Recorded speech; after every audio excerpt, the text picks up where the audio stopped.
The Narcissist and Embellishment. Embellishment, exaggeration, bulling yourself up, giving it large, Charlie Big Bananas. Not all narcissists necessarily engage in such blatant embellishment. It's particularly common with upper lessers. They are ones which will embellish from your whirlwind upper lesser type A, and in particular the bold, bragging, brash bully, boasting away that is the upper lesser type B, talking about how they are great at everything, the expert, fantastic, brilliant, never superseded, never surpassed. Mid-rangers will engage in it, perhaps more subtly, often with humble brags. Apart from the upper mid-ranger, their haughty arrogance, often backed up by achievement and capability, but there's always room for a bit more on top, and with them, invariably a lot more.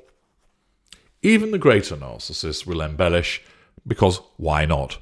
Brilliant to begin with, add a little more topping.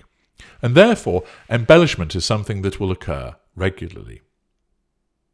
One of the important things to understand about my kind is that everything, and I mean everything, has to be all about us. You may think that there are times that we are behaving in a kind and generous manner, that we appear interested in what you are saying, or what somebody else is talking about. We may demonstrate an understanding of somebody and appear to go out of our way to assist. None of this happens unless there is something in it for us, i.e. the prime aims. At its most obvious, this trait of making everything about us manifests in us talking a lot about ourselves.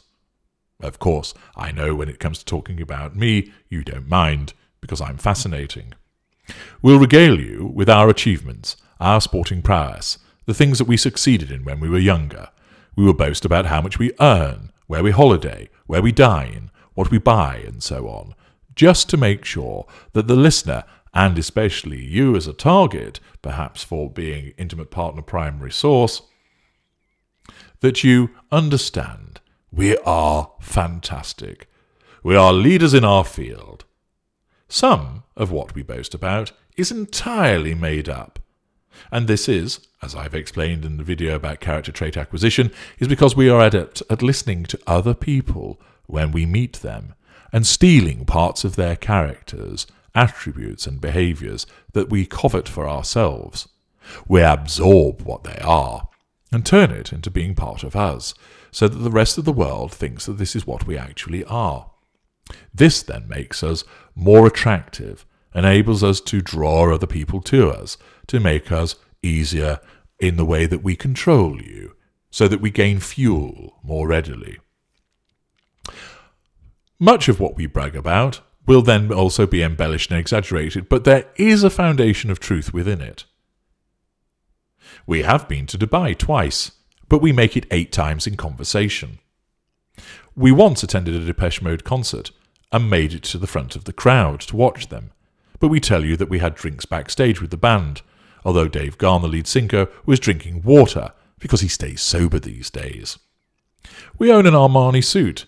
We tell you that we've got 7, 1 for each working day and 2 for Saturday, depending on where we go out.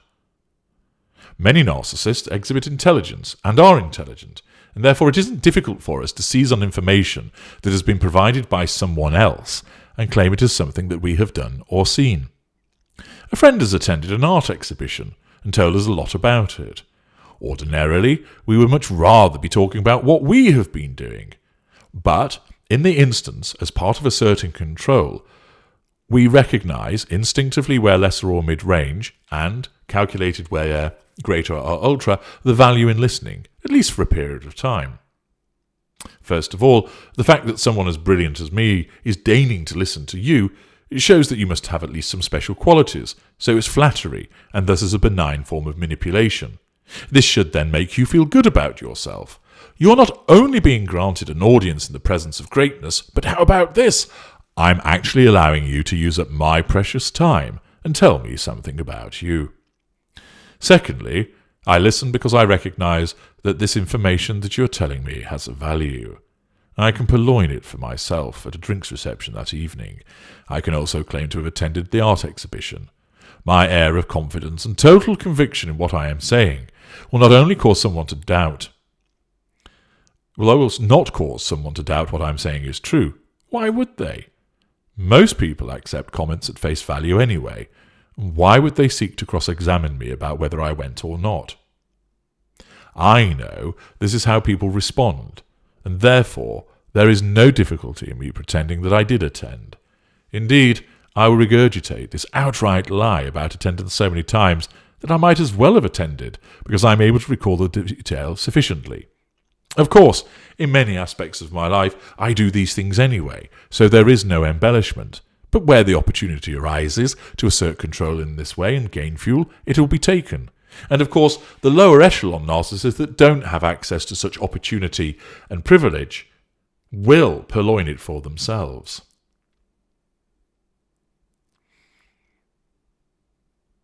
In certain instances, there might be those that I have mentioned attendance at the art exhibition to who have also attended it on other occasions, and therefore their enthusiastic responses to my clearly educated and erudite comments about the installations that were on show has garnered me fuel, but has also provided me with yet more information from them, which I can then pass off as my own when I roll out my attendance at the art exhibition on another occasion. The more information that I gather, the more that I can talk about how brilliant I am. I can show off and have those around me marvel at my humorous observations, my pithy comments, my extensive knowledge about a wide variety of topics, and I am able to demonstrate I am a polymath. I will talk about all the places that I have visited around this world, and indeed I have actually visited many of them, but I may as well add to them even further with the ones that I haven't gone but I know somebody who has, so I can add that to my collection. I can tell you about certain prestigious sporting events that I've been to, who I met there, and wow you with the famous people I know. I do know many famous people, but again, so do the people that I'm connected with, and I'll purloin their achievements to utilise as my own. And even more so, lower echelon narcissists will use this extensively, utilising the experiences and occasions of other people to embellish their own achievements. Tom Cruise, says the upper lesser type A, close personal friend of mine. They will access that information and pass it off as something that they have experienced and, of course, believe it to be true because the lessers and the mid-rangers believe their own lies. They see that there is nothing wrong in what they are doing. They are entitled to do this because they see in their minds that they're built from excellence to begin with, that they're successful, that they're talented, and they want the world to recognise those talents. The world must do so, and the narcissist has to stand out and be applauded and cheered as to how brilliant we are. There's nothing wrong in that. We have to have it happen, of course, to assert control over you and to obtain the fuel that we all need. This means that we as narcissists must always find a stage for our achievements. You may think of it of little consequence, but to us it matters, and it must be heralded. In addition to this, we add to our triumphs that exist. We embellish and exaggerate, because this is where we ought to be, were it not for those who have plotted and conspired against us to hold us back.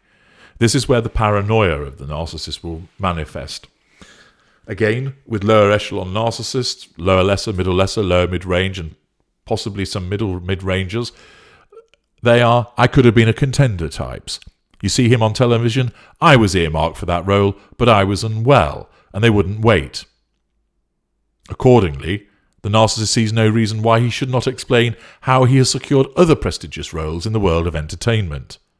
The paranoia that somehow any role that was denied, any achievement that was denied, where actually it was a consequence of inability and a lack of skill, that is not seen by the narcissist.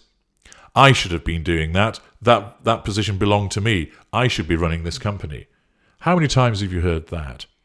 And the fact that that person hasn't been able to achieve it, well, that is because people have got in the way, that they unnecessarily hate on me, says the narcissist.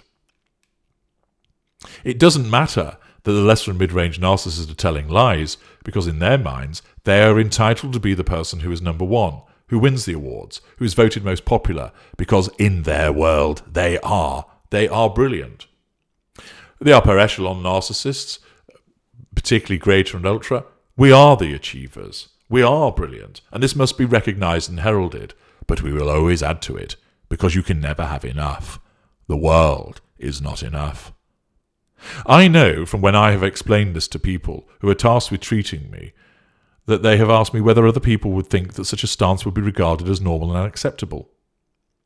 I played along, and asked at that time the good doctor that I was interacting with what she thought, and she commented that while she understood why I did this, most people would find it incredible that I would do this. Yet, once again, intelligent as the good doctor may be, she is missing the point. I do not tell people that I embellish and lie, because I am a master of conviction and plausibility. I am intelligent. Therefore, is it that difficult to imagine that I scored a double first? I did, incidentally, but you understand the point that I'm making. I look after myself, so it is entirely conceivable that I won sports awards when I was younger, and that I was on the books of a Premiership football team. But I actually chose a different career path. I work extremely hard. I work hard to achieve, and I always have done so. I am extremely driven, and because of this, the foundation of achievement, anything that I add on top, is entirely plausible. And it's ultimately something that I could achieve if I wanted to. Therefore, there is nothing untoward at all in me adding to existing significant and fundamental achievements with these exaggerations and falsifying certain parts.